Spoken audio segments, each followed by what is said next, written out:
Buenos días con todos. Vamos a continuar con nuestro siguiente tema dentro de la asignatura, que son los circuitos de memoria, ¿sí? Las memorias y sistemas, ¿sí?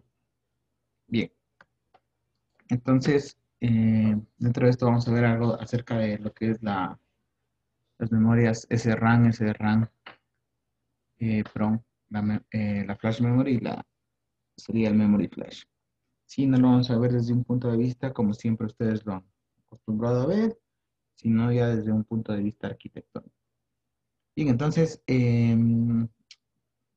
dentro de una arquitectura de computadoras, para poder usar una memoria o un circuito de memoria, todo va a depender de la velocidad de lectura y de la escritura y también de la capacidad y de la permanencia que nosotros necesitemos en los datos. Entonces, dependiendo de la velocidad de lectura, de escritura, de la capacidad y de la permanencia de los datos, nosotros vamos a utilizar distintos tipos de memoria. Eso es un conocimiento básico que ustedes ya lo conocen, ¿no? Entonces, las memorias del sistema y los buffers, dice, dependiendo de la velocidad de lectura y escritura, la capacidad y la permanencia de los datos, las memorias del sistema y los buffers periféricos se pueden clasificar en tres formas diferentes. ¿Sí? ¿Cuáles son esas formas? Si se desea tiempos rápidos de lectura y escritura, se van a utilizar memorias de acceso aleatorio estático.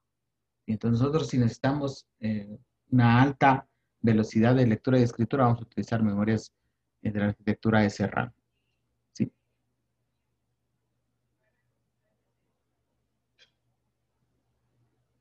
Ingeniero se cortó esa parte. Ya, hola, hola. Ya, decía que nosotros si deseamos tiempos rápidos en la lectura y en la escritura de datos, lo que vamos a utilizar son memorias SRAM, memorias de acceso aleatorio estático. Sí, eso es lo que vamos a utilizar si necesitamos tiempos de lectura y escritura rápida. La SRAM se utiliza comúnmente para almacenar pequeños datos temporales y normalmente se conecta en un bus paralelo de alta velocidad. Entonces, la SRAM está conectada a un bus paralelo. Eso lo hace que sea rápida en el acceso para la escritura y la lectura. Como ya vimos anteriormente, en los tipos de buses, el bus paralelo era más rápido que el bus serial, ya que nos permite, ¿qué cosa? Enviar datos, ¿sí? O varios datos y leer varios datos a la vez. Entonces, si nosotros necesitamos tiempos de lectura y escritura rápidos, vamos a utilizar una SRAM. En cambio, si necesitamos almacenar grandes cantidades de información y no nos importa mucho el tema de la velocidad de lectura y escritura, entonces lo que vamos a utilizar va a ser un tipo de memoria dinámica de acceso aleatorio, una DRAM. ¿Sí? Entonces, cuando nosotros queremos guardar o almacenar gran cantidad de información, lo que vamos a necesitar es una DRAM. ¿Sí? Las DRAM, dice, siguen conectadas al bus paralelo de alta velocidad y normalmente funcionan con la recepción o entrega de paquetes de datos. Una celda de RAM típica es mucho más pequeña que una SRAM, con un consumo de energía significativamente menor. Y los principales inconvenientes de la DRAM son las altas latencias de lectura y escritura de datos, la complejidad del control de memoria y la gestión de datos. Entonces, a pesar de que nosotros podemos guardar gran cantidad de información en las DRAM, vamos a tener algunos inconvenientes cuando usamos una DRAM. Por ejemplo, las altas latencias, es decir, los altos tiempos dentro de la escritura y de lectura de datos. La complejidad, ¿sí? La complejidad en el control de la memoria y también en la gestión de datos, porque al ser una memoria que nos permite almacenar gran cantidad de datos, nosotros vamos a tener también un inconveniente en gestionar esos datos, porque vamos a tener que reusar más espacios de memoria para poder nosotros gestionar esos datos. Si nosotros queremos ya, no nos importa mucho la velocidad de escritura y de lectura y la gran cantidad de almacenamiento de datos, y lo que necesitamos es que los datos permanezcan durante un cierto durante un cierto tiempo en nuestra memoria, y lo que vamos a utilizar es una memoria EEPROM. ¿Sí? Entonces, ¿qué es una memoria EEPROM? Vamos a leer un poco. Dice, la permanencia de los datos requiere un tercer tipo de memoria, cuyo tipo de celda consiste en un transistor metal óxido semiconductor, o MOS, ¿sí? De doble puerta. Los datos se van a almacenar permanentemente en esta puerta flotante del dispositivo hasta que se sobreescriban con nuevos datos. La memoria de solo lectura programable electrónicamente borrable, ¿sí? Es una memoria de lectura programable y es borrable electrónicamente. La E al cuadrado PROM o la memoria flash, cualquiera de las dos, encajan en este tipo de categoría de dispositivos. La ventaja de este tipo de memorias es que mantienen los datos almacenados incluso después de apagar el sistema. Entonces, pues nosotros ya no necesitamos que la velocidad de lectura sea rápida o no necesitamos almacenar mucha información. Tal vez necesitemos que nuestros datos se mantengan incluso después de apagar el sistema.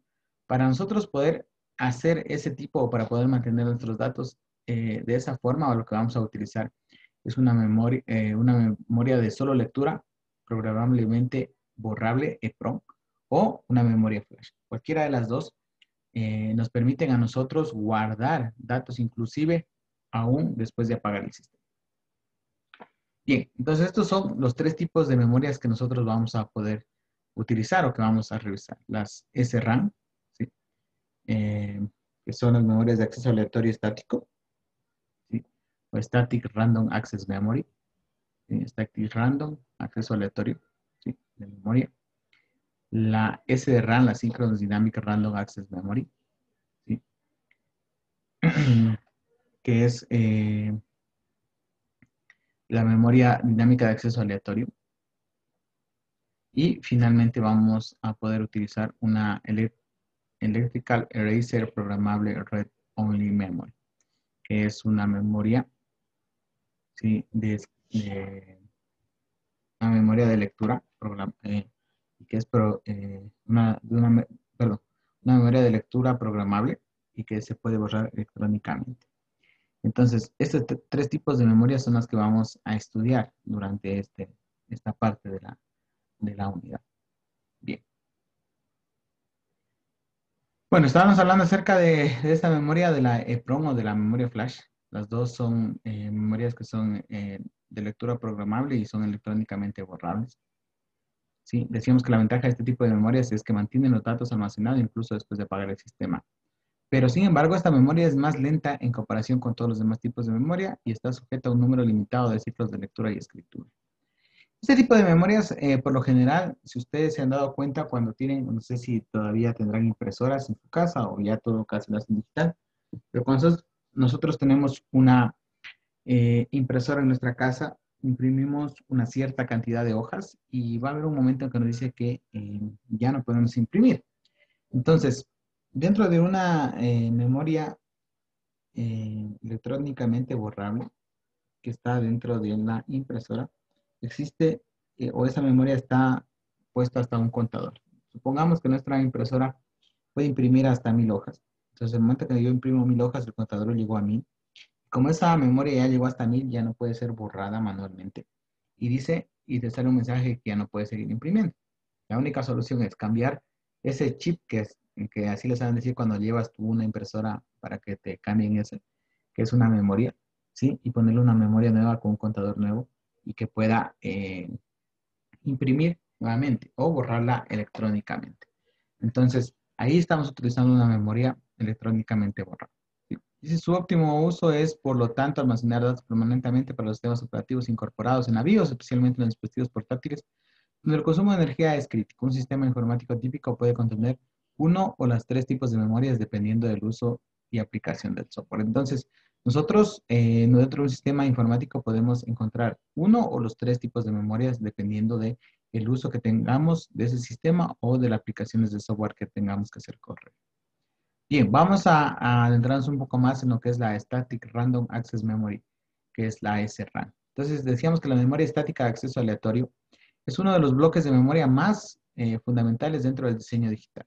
Entre todos los tipos de memoria SRAM, de memoria la SRAM es la más rápida. Entonces, esta es la memoria más rápida de todas. Sin embargo, su gran tamaño de celda de memoria limita su uso para una variedad de aplicaciones. Entonces, vamos a tomar en consideración esto, que la memoria SRAM va a ser la memoria más rápida dentro de todas las memorias. Entonces, una arquitectura de SRAM se muestra aquí. ¿Sí? Aquí podemos ver ya una SRAM arquitectónicamente. Entonces, como podemos ver aquí, hay un SRAM Core, un decoder address, un address decoder, un un controlador interno, ¿sí? De la SRAM y un amplificador o un sensador amplificador, que es este que está por acá. Entonces, esa es la arquitectura básica que tiene una memoria SRAM. Sí, ya no como les dije, aquí ya lo vamos a ver de una forma arquitectónica. Entonces, el gráfico que acabamos de ver muestra, dice, una arquitectura SRAM típica y está compuesta por 4 bloques diferentes. El núcleo de la SRAM, que es este de aquí. El núcleo de la SRAM, que sería este. ¿Sí? El SRAM Core que está aquí. Entonces, ¿qué es? ¿Sí? Entonces está compuesta, dice, por 4 bloques diferentes. El núcleo SRAM, el decodificador de direcciones, que sería este de acá. El sensor amplificador, que es esta parte de acá. Y el controlador SRAM interno, que sería el módulo que está aquí. Bien, dice, el núcleo de la memoria, es decir, el SRAM Core, que está ahí, retiene los datos inmediatos. ¿Sí? Entonces, esa es la función principal del núcleo de la SRAM. El sensor amplifica el voltaje de las celdas a niveles lógicos completos durante la lectura. Entonces, este sensor amplificador lo que va a hacer es elevar, ¿sí? O amplificar, ¿sí? El voltaje de la celda en los niveles lógicos completos durante la lectura. Eso quiere decir que vamos a poner en un cero lógico o en un 1 lógico. El decodificador de direcciones genera líneas 2 a la n. ¿Sí? Entonces, el decodificador de direcciones genera líneas 2 a la n. Este va a decir 2 a la n. ¿Sí? Direcciones a partir de una dirección n bit. Si ustedes se dan cuenta aquí, nosotros tenemos n direcciones, que n en este caso va a valer ¿cuánto? 8. Y este decodificador va a generar 2 a la n direcciones por tal motivo. 2 a la octava, ¿cuántas direcciones va a generar? 256. Entonces es lo que estamos viendo aquí. ¿Sí? Entonces dice, el decodificador de direcciones genera líneas 2 a la n, 2 a la n word o 2 a la n palabras a partir de una dirección de n bits. Finalmente, el controlador genera los pulsos temporizados necesarios durante el ciclo de lectura y escritura. Entonces, el controlador que está aquí, interno, va a generar los pulsos para la lectura, ¿sí? Para la lectura, que aquí sería read, o para la escritura, en el caso de acá, del write pulse. Entonces, esta va a ser la arquitectura de una memoria SDRAM, ¿sí? Tenemos nuestro SRAM Core, nuestro address decoder, nuestro internal SRAM controller y nuestro sensor amplificador. Bien. Esta de aquí es una máquina de estados que nos permite a nosotros ver cómo el bus en la SRAM o la interfase del bus en la SRAM escribe. ¿Sí? Ustedes ya pudieron observar anteriormente o pudimos revisar con ustedes anteriormente cómo funcionan las máquinas de estado. Entonces, ¿qué es lo que está diciendo aquí? Si alguien me puede decir qué es lo que está diciendo esta máquina de estado que me va a servir a mí para escribir, o es la interfase que se conecta con el bus, ¿sí? Para el escritura. Entonces, ¿dónde vamos o dónde inicia la máquina de estado? Pues inicia en este estado idle de aquí. ¿Sí? Dice que se va a mantener en idle mientras que se va a mantener en idle mientras la variable BIWN o el write enable esté en 0. ¿Sí? Entonces se va a mantener aquí. Y va a generar estas señales. El ready en 0, es decir, que todavía no está listo. El enable en 0, que todavía no está listo o no está activado. Y el write enable, que también está en 0. Entonces, mientras está aquí en este estado inicial, va a generar estas señales. Después de esto, cuando esta señal, ¿sí? Binway o BIW enable cambia a 1, cuando esta señal que está aquí cambia a 1, la máquina de estado pasa del estado de idle al estado standby. ¿Sí? Estando en el estado standby se van a generar estas señales que están aquí. Se van a generar la señal ready en 1, el enable en 0 y el write enable en 0. ¿Sí? Entonces, ¿Qué necesitaremos para pasar del estado standby al estado right? Si alguien me podría decir. ¿Qué es lo Que que enable está en necesitaremos? 1. El enable está en uno, ya. Sí, justamente el enable está en uno, pero ¿cómo haría el paso o en qué momento haría el paso del estado standby al right? Si no hay ninguna condición aquí. O bueno, la condición seguiría siendo esta aquí, ¿no? Que el right enable esté en uno. ¿Sí? Porque si cambia a cero, tampoco me dice qué es lo que debo hacer. No me dice nada si cambia. Si se dan Solo cuenta. de cuando el stand-by está en 1, pase directo ahí. Ya, pero ¿en qué momento pasa? Eso quiero que me contesten. Eso vimos en la clase anterior. ¿En qué momento pasamos de un Una estado a otro? subida de reloj. Eso, en la subida del reloj. Entonces, ¿qué es lo que va a pasar? El momento que nosotros pasamos del estado idle al estado standby, esta variable que está aquí, del right enable en uno, se queda aquí, ¿no? ¿Y qué es lo que tiene que pasar para pasar de este estado standby al right? Lo Se único sube que el tiene que reloj. pasar es que debe haber una subida del reloj, ¿no? Entonces, cuando hay una subida del reloj, ¿sí? Cuando hay esta subida del reloj que está aquí, se pasa del estado standby al estado right, sin ninguna otra acción más que exista esta subida del reloj.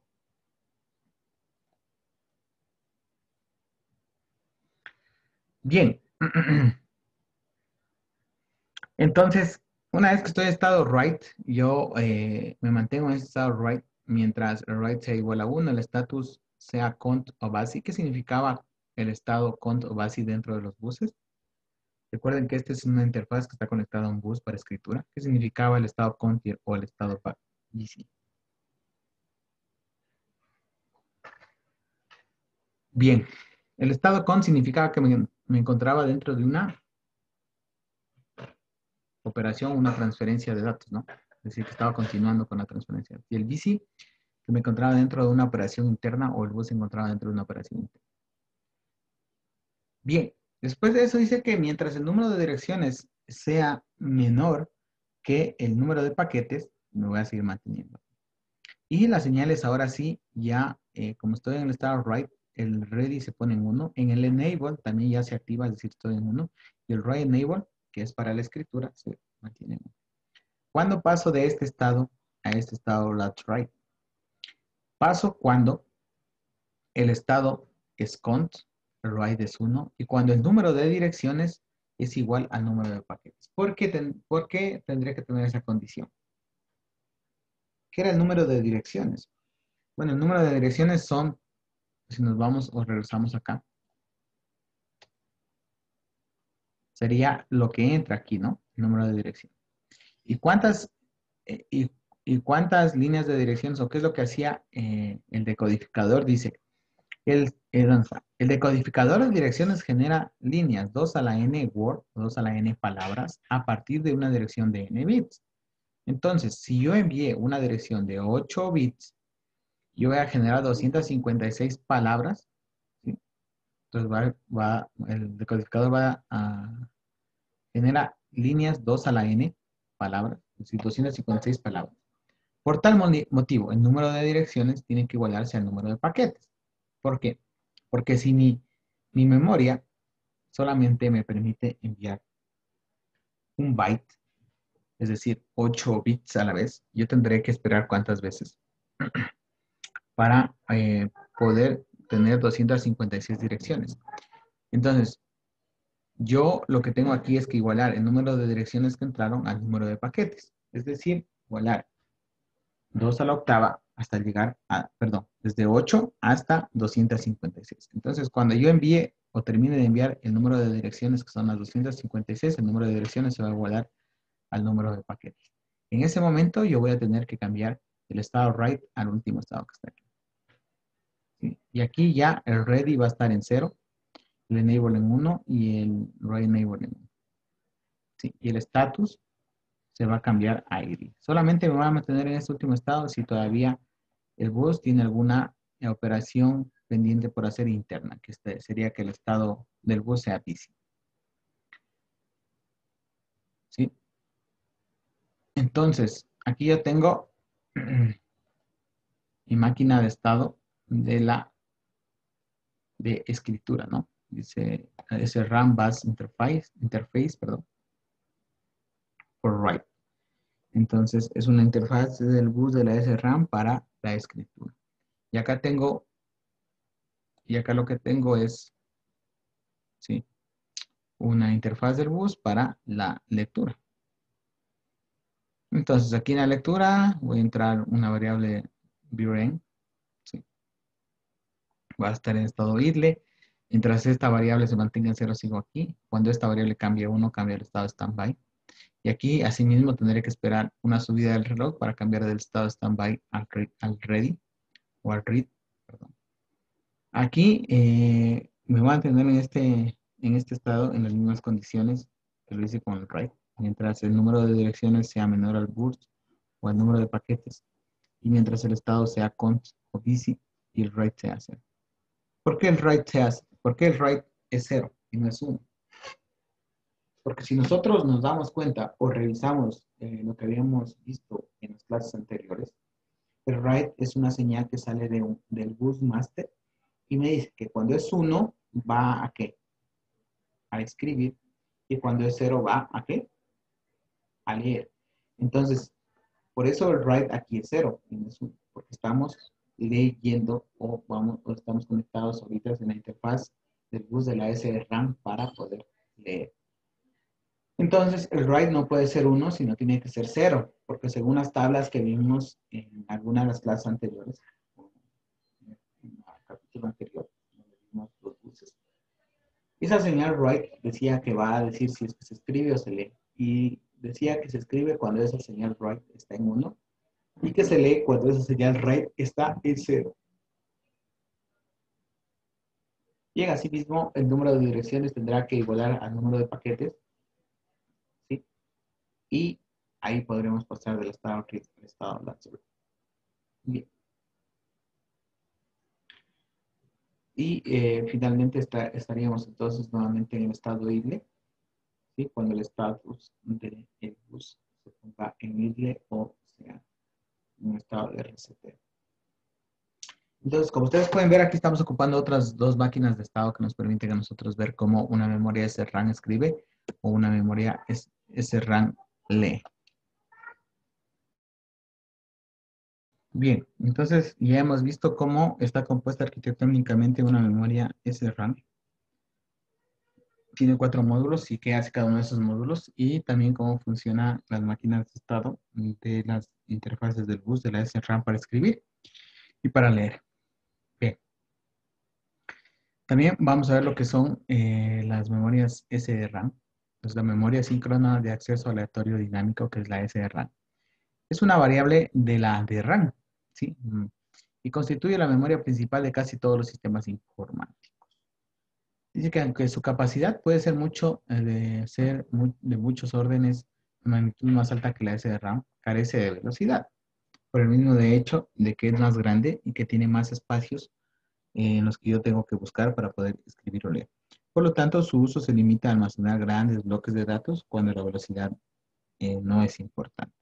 Es una memoria SRAM o una DRAM, ¿sí? Nos va a permitir a nosotros guardar grandes cantidades de información y es mucho más lenta que la SRAM. Un módulo SRAM se compone de 4 bloques que están aquí. Esta sería la arquitectura de una memoria SRAM. ¿Sí? Entonces aquí tenemos, vamos a ver cuáles son esos 4 bloques que podemos identificar. Dice, el núcleo de memorias es donde se almacenan los datos. Aquí tenemos los bancos de memorias. Entonces el banco 1, perdón, 0, 1, 2 y 3. Aquí tenemos los bancos de memorias, donde vamos a almacenar los datos. Los decodificadores de filas y columnas localizan los datos. Entonces aquí tengo decodificadores de columnas y decodificadores de filas. ¿Sí?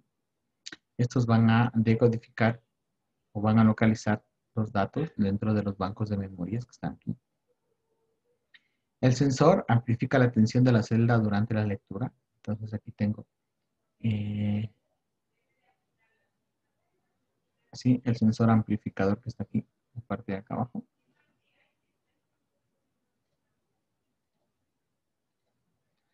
Este sensor va a amplificar, ¿sí?, el voltaje en la lectura o en la escritura, de acuerdo a lo que estemos haciendo.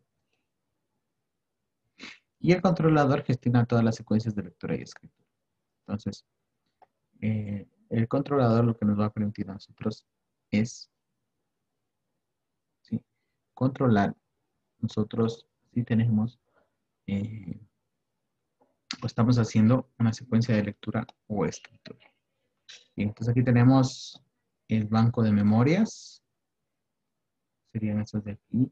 Los decodificadores de columnas, que son estos, y los decodificadores de filas, que serían cada uno de estos de aquí.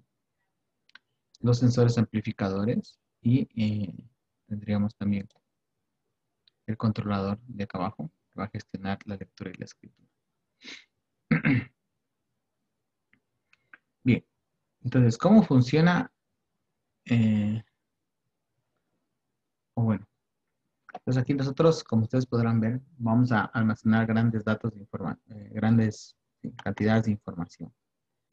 Entonces, si ustedes se dan cuenta, es como tener memorias en paralelo. Esta memoria tiene sus decodificadores y sus sensores, sus amplificadores. Entonces, vamos a tener esto en forma paralela y vamos a poder guardar grandes cantidades de información. ¿Por qué se hace más lento que la SRAM? Porque al tener más memorias o tener un banco de memorias, yo voy a tener que buscar, cuando quiero escribir o leer un dato, tendré que buscar entre todos estos bancos que están aquí, ¿sí?, y encontrar el dato que yo necesito.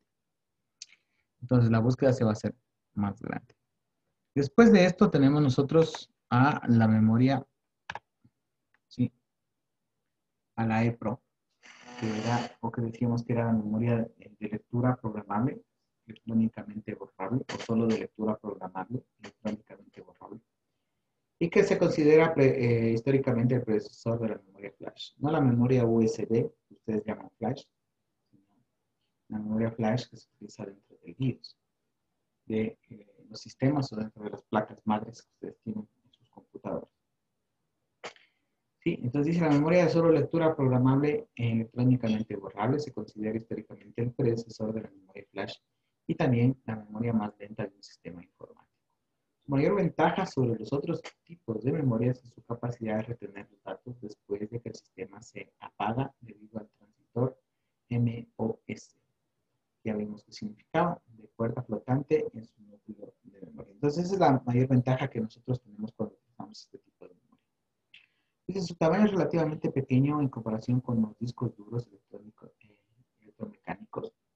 Hace que estos dispositivos sean un candidato ideal para almacenar sistemas operativos incorporados en la BIOS. Entonces, cuando ustedes ingresan, ¿sí?, a su computadora, lo primero que se carga es que no es el sistema operativo Windows, Linux o Mac. Lo primero que se carga es que el sistema operativo del hardware, ¿no es cierto?, está en la BIOS. Es decir, entremos a la BIOS y ahí entran a la BIOS y con el F9, con el F12 o con cualquier tecla que ustedes tengan en su computadora, y lo que revisan son las características que tiene su hardware. Entonces, ese es el sistema operativo que tiene su hardware para que usted lo pueda manejar. Entonces, lo primero que se carga es la BIOS y que se encuentra dentro de una memoria PROM.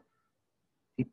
Dice, bueno, vale, otra vez, su tamaño es relativamente pequeño en comparación con los discos duros electromecánicos, hace que este dispositivo sea un candidato ideal para almacenar sistemas operativos incorporados BIOS, especialmente para plataformas informáticas de mano.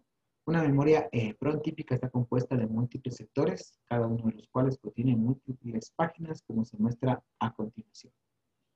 Entonces, esta es la arquitectura de una memoria PROM, una memoria electrónicamente programable, solo de lectura programable, electrónicamente borrable. Sí, como ustedes lo pueden ver, aquí están como capas, ¿sí?, en la que nosotros vamos a escribir. Entonces dice, hay 5 señales de control en el PROM para realizar operaciones de lectura, escritura o borrado. Entonces aquí están las 5 señales, ¿sí?, para realizar las operaciones de lectura, escritura o borrado. La señal active low, ¿sí?, una señal active low, que es lo de aquí. Dice, la señal active low enable, ¿sí?, coloca una página coloca una página en particular en modo de espera y prepara una próxima operación. La señal de permiso de mando activo bajo, que es la CE, la que está acá, la CE. La enable era la primera, la C es la segunda. Emite, dice, un código de mando como lectura o escritura programado por RAD. La otra señal activa el low address enable, que es la AE. Sería esta aquí. Lo que va a hacer es emitir o se emite cuando se proporciona una dirección y finalmente la dirección activa baja de habilitación de escritura WE y la señal de habilitación de lectura RE se emiten para escribir o leer datos respectivamente. Entonces estas dos se escriben para... Se activa cuando va a escribir esta de aquí y cuando voy a leer la de acá. Entonces dice una sola palabra en una EPROM puede ser localizada especificada en su dirección de sector, su dirección de página y su dirección de fila. Entonces tengo dirección de fila, dirección de sector y dirección de página. Entonces, para poder localizar una dirección dentro de esta memoria EPROM, lo que tengo que enviar es la dirección de página, la dirección de sector y la dirección de fila. Con eso yo podré leer datos aquí.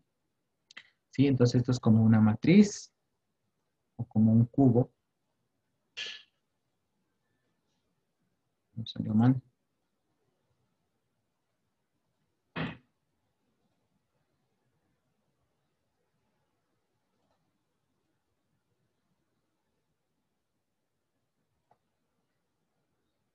¿Cierto? Esto es como un cubo.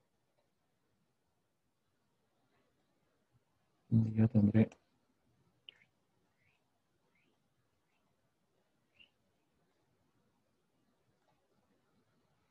entonces aquí tengo la fila, el sector, que sería, la fila sería este, el sector sería este.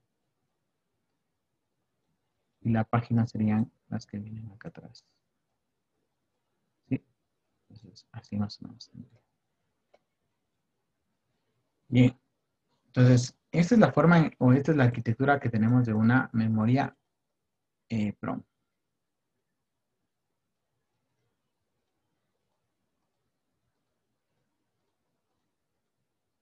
¿Sí? Entonces, estos serían los tres tipos de memoria que nosotros tenemos y sus respectivas arquitecturas. Bien, vamos a hablar un poco más de la arquitectura típica de una EPROM. Consiste en un núcleo de memoria, un decodificador de direcciones, un buffer de datos de salida, registros de estados de dirección, de estado, de dirección y de comando, y una lógica de control como se muestra a continuación. Sería este de aquí. Entonces, la lógica de control, el núcleo de la memoria, el codificador de direcciones, ¿sí? El buffer de datos, los registros de estado, los registros de comando, los registros de direcciones que acabamos de ver. ¿Sí? Antes de cualquier operación, dice, se programan los registros de mando y de direcciones. Es decir, es de aquí. Registros de mando y de direcciones se programan. Cuando se inicia la operación, la lógica de control habilita el decodificador de direcciones, el buffer de datos y el núcleo de memoria utilizando las señales activas altas, enable address y enable data buffer y write enable. Y también el read enable core, dependiendo de la operación.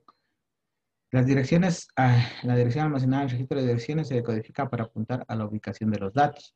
Si es necesario realizar la operación de lectura, los datos necesarios se recuperan en el núcleo de la EPROM y se almacenan en el buffer de datos antes de que se entreguen a el bus de direcciones de entrada y salida. Si la operación es de escritura, los datos se almacenan primero en la memoria intermedia de datos antes de cargarlos en la dirección EPROM designada. En todos los casos, el enable debe estar en la lógica 0 para poner a la EPROM en modo de espera antes de iniciar la operación. Entonces dice que la operación es de escritura, los datos se almacenan primero en la memoria intermedia. ¿Sí? Entonces, en el buffer, para después cargarlos en la EPROM. O sea, cargan aquí y después suben a la EPROM. Bien. Entonces, existen algunos modos en los que nosotros podemos programar a nuestra memoria EPROM. ¿Sí? Entonces dice, la tabla que vemos a continuación describe todos los modos de funcionamiento principales. El modo de hibernación desactiva el decodificador de direcciones. Entonces, cuando tenemos este modo, cuando el enable está en 1 y el write enable en X y el read enable en X, tenemos el modo de hibernación que desactiva el decodificador de direcciones, el núcleo de memoria y el buffer de datos para reducir la disipación de energía y poner el dispositivo a dormir. Entonces aquí nosotros hacemos que hiberne esa memoria. El standby, es decir, que vamos a esperar, está cuando hay esta combinación en estas señales. El write cuando está habilitado este de aquí. Y el read cuando está habilitado aquí. Bien. Finalmente tenemos la memoria flash. La memoria flash es la sucesora de la memoria de solo lectura, es decir, de la EEPROM 2. Como su predecesora, tiene la capacidad de retener datos después de que se apaga la energía. Por lo tanto, es ideal para usar en computadoras de mano, teléfonos celulares y otras plataformas móviles. Aquí está la arquitectura de una memoria flash. ¿Sí?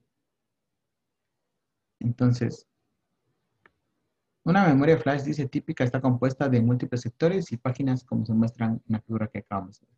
Una palabra de 8 bits puede ser localizada en una memoria flash, especificando el sector, la página y las direcciones de filas, como en la anterior memoria. Para ser compatible con el ejemplo de la arquitectura de PROM, dado en la sección anterior que acabamos de ver, esta memoria flash en particular contiene 16 sectores y 16 páginas. Entonces aquí tenemos 16 sectores del 0 al 15 y 16 páginas también vamos a tener.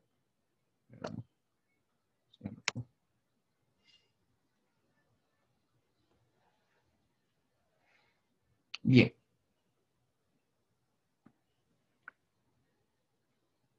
Entonces, estas son estos son las principales arquitecturas de memoria que nosotros utilizamos dentro de nuestra arquitectura de computador. La SRAM, ¿sí? La DRAM, que en este caso nosotros leímos lo que era una SRAM, que es una variante de la DRAM, pero sigue siendo una memoria dinámica de acceso aleatorio. ¿Sí? Y una memoria de solo lectura programable, electrónicamente borrable, entre las cuales tenemos la E2 PROM y también tenemos la memoria flash. Entonces, dependiendo de cada uno de los casos que nosotros necesitemos, podemos nosotros utilizar estos tipos de memorias. Bien, ¿qué es lo que deberíamos hacer nosotros para poder saber cómo funcionan este tipo de memorias? Pues es replicar estas máquinas de estado, por ejemplo, de la memoria SRAM, donde tenemos la escritura y la lectura, ¿sí? Y podremos saber cómo lee o escribe una memoria RAM. ¿Dónde encontramos esto? Pues lo encontramos en este libro de Abed Mintal, donde ya lo hemos estado realizando. Sí, hemos estado realizando esto aquí, o hemos estado revisando esto que está aquí. Entonces, si nosotros queremos programar esta forma en la que escribe o lee una memoria SRAM, podemos utilizar estas máquinas de estado que están aquí. Bien, para eso